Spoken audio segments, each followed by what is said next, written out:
आजादी के बाद किसी भी दल के सांसद के घर से इतनी बड़ी मात्रा में कैश नहीं पकड़ी गई होगी। कांग्रेस का मौन तो हमें समझ में आता है क्योंकि इनकी फितरत ही भ्रष्टाचार की है। अब मुझे समझ में आ रहा है कि मोदी जी के खिलाफ ये जो एक प्रचार अभियान चला कि एजेंसियों का दुरुपयोग हुआ है, वो क्यों चलाया गया। मुझे तो बड़ा आश्चर्य है, आजादी के बाद किसी भी दल के सांसद के घर से इतनी बड़ी मात्रा में कैश नहीं पकड़ी गई होगी। सैकड़ों करोड़ों रुपए का कैश सांसद के घर से मिलता है और पूरा इंडी अलायंस मौन है इस करप्शन पर।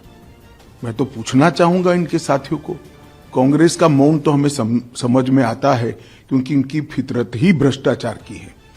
परंतु चाहे तृणमूल कांग्रेस हो, चाहे जेडीयू हो, चाहे आरजेडी हो, ये सारे दल डीएमके सहित चुप बैठे हैं। सपा भी चुप बैठी है, कोई रिएक्शन नहीं। अब मुझे समझ में आ रहा है कि मोदी जी के खिलाफ ये जो एक प्रचार अभियान चला कि एजेंसियों का दुरुपयोग हुआ है, वो क्यों चलाया गया। क्योंकि इनके जहन में एक डर था कि हमारे करप्शन के सारे कच्चे चिट्ठे खुल जाएंगे।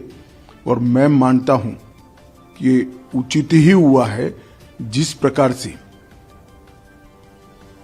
इतनी विपुल मात्रा में भ्रष्टाचार झारखंड जैसे गरीब राज्य में हो रहा है, वो आंख खोलने वाला है।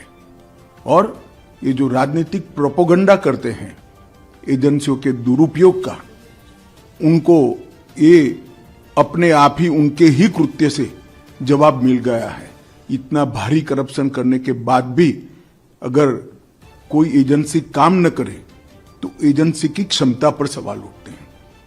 और मैं मानता हूं कि राहुल गांधी से लेकर इंडी अलायंस के सभी लोगों ने इसका जवाब देना चाहिए।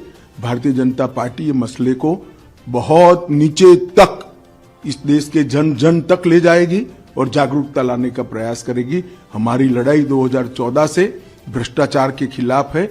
ढेर सारे कदम नरेंद्र मोदी सरकार ने उठाए हैं, प्रधानमंत्री जी ने उठाए हैं और इस दिशा में हम जन जागृति लाकर इसको जरूर लोगों तक